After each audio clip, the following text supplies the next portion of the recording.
This next one is a whole legacy of confusing feelings. Oh, okay. We're gonna move now to discussing the post posted by hairbear_throwaway.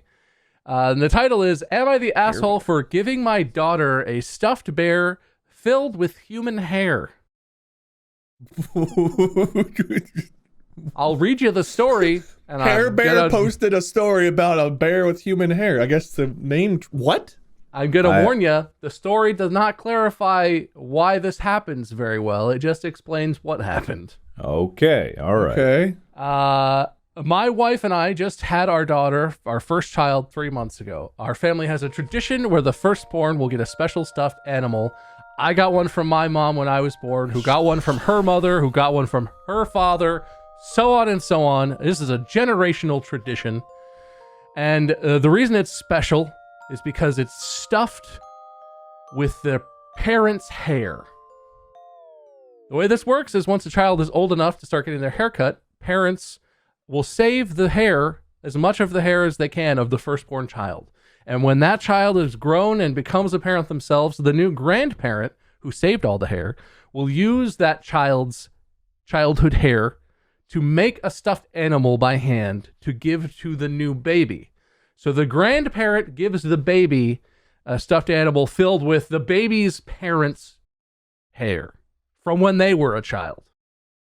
Obviously. Mm-hmm. The hair in the toy represents the new parent's connection to the child and is a tangible measure that shows that they'll always be close by. The care taken by the grandparent in collecting all the hair and using it to hand make this toy represents the child's connection to its family's history and is a tangible measure that shows the extended family will always support them. Does it?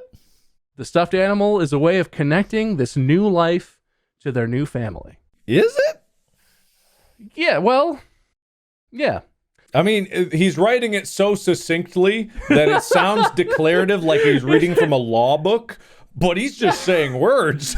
Doesn't it sound like facts when it's written like this? Well, to profess your love to your new spouse, it's best to get a stuffed heart, and you fill it with your first pubes that you shave off and save. That's to show your true love and lust for your partner. Yeah, that's thoughtful and hot. What a great yes.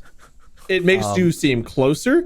It shows that hair has been preserved for them and them alone. Declarative statement 3. That's good. Anyway, so the story here is the man. This is the father is posting this. His mom spent all this time making a bear with his hair in it, and he was excited to give it to his new daughter. And instead of thinking it was a very sweet and obvious gift, the man's wife thought it was really disgusting and did not want this weird hair bear anywhere near her daughter. She thought it was unhygienic, but the guy said, no, the hair is clean and well preserved.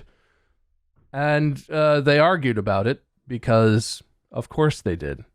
He was very taken aback that such a touching family tradition would be so repulsive to his wife, and that she was being cruel and callous, and maybe she's not the person he thought she was. Okay, so they didn't talk about this ahead of time. He just was like, I'm going to do this tomorrow, and blindsided. Well, who doesn't expect the hair bear? This feels like the kind of thing that comes up. Finished making the hair bear, and he was like, it's time. How do they not discuss this? First of Where all, would the it communication come up? shit. Well, he would have his bear. He would have his bear. Exactly. He would have his bear. It'd be on the shelf. I guess he would never really talk. That's the bear my grandfather gave me. I feel like at some point when you're close to somebody, a weird family tradition like that, and it's weird, would come up.